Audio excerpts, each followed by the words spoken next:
Jokes, विनोद. Video शेवटपर्यंत बघा आणि शेअर करा. दातांचा डॉक्टर. तुमचा दात किडलाय, तो काढावा लागेल. राजू. किती पैसे लागतील हो डॉक्टर? डॉक्टर. फक्त 500 रुपये लागतील. राजू. बरं मग असं करा, 50 रुपये घ्या आणि जरा दात ढिला करा. घरी जाऊन मी स्वतः काढतो. राजूचे बोलणे ऐकून डॉक्टर डोकं आपटायला लागला. हुशार बायको तीच असते जी सकाळ सकाळी नवऱ्याच्या आधी उठते आणि नवऱ्याचा मोबाईल पाहते. कोण कोण गुड मॉर्निंग करतंय हे बघते आणि त्यानुसारच चहा नाश्ता बनवते. राणीच्या बागेत महिला मंडळ फिरायला जाते. एक एक प्राणी बघत बघत सगळ्या जणी गेंड्याच्या पिंजऱ्यापाशी जातात.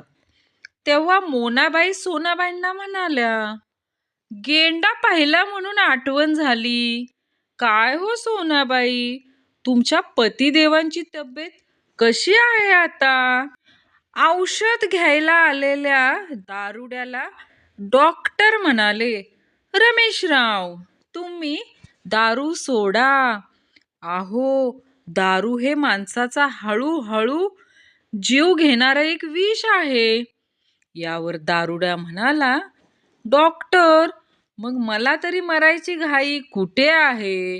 हो द्या हा निवांत. एक रोगी अतिशय दुःखी होऊन डॉक्टरांना म्हणाला, डॉक्टर, मी खूप गरीब आहे हो. माझ्याकडून तुम्ही औषधाचे पैसे घेऊ नका. मी केव्हा ना केव्हा तरी तुमच्या नक्की उपयोगी पडेन बघा. डॉक्टर, कोणता व्यवसाय आहे तुझा? रोगी म्हणाला, आपल्या गावातल्या स्मशानात माझी लाकडाची वकार आहे.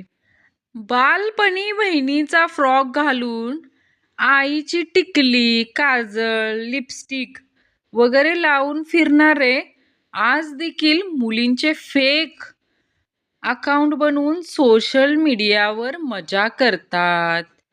हल्ली खूप चहाची दुकाने निघालेत बघा. येवले चहा, साईबा चहा, कडक चहा, प्रेमाचा चहा. जण्या, सगळ्यात चहा चांगला कोणता रे? मन्या म्हणतो, फुकटचा चहा.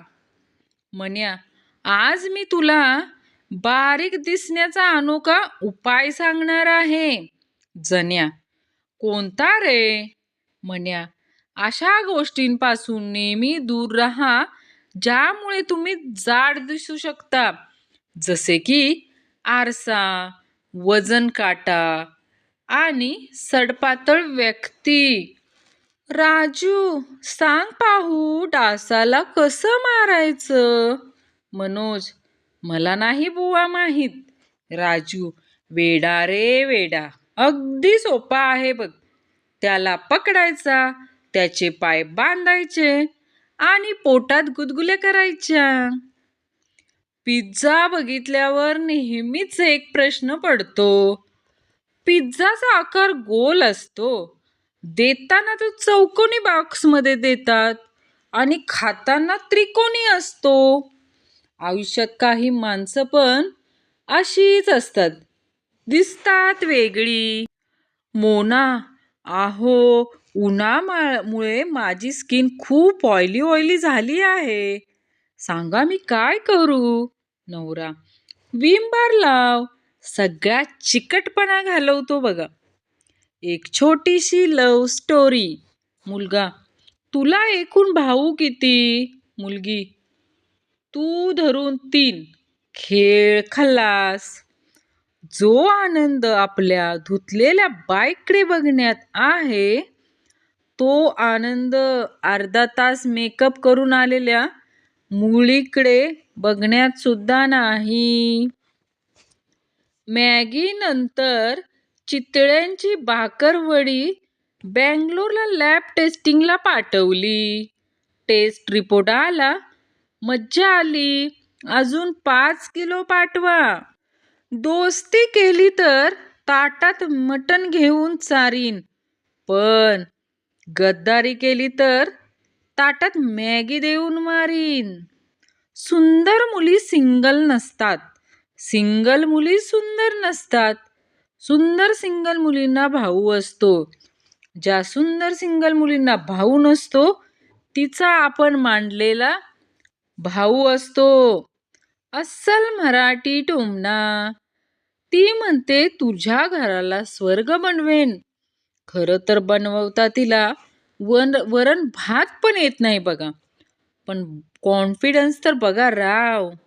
गुरुजी आपल्या देशात दर 10 सेकंदाला एक महिला एका मुलाला जन्म देते. बंड्या, मास्तर आपल्याला ना तिला शोधून हे सगळं थांबवायला सांगितलं पाहिजे.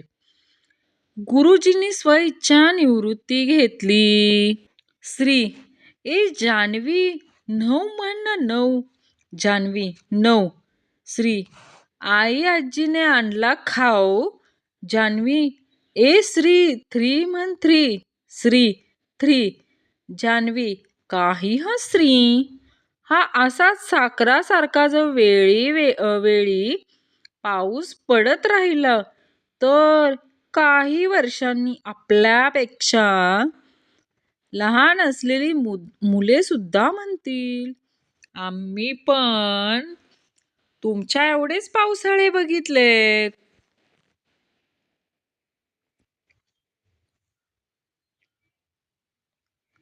पिंटू, तू समोरच्या बंगल्यात जी नवीन मुलगी राहायला आली ती आम आदमी पार्टीची मेंबर आहे.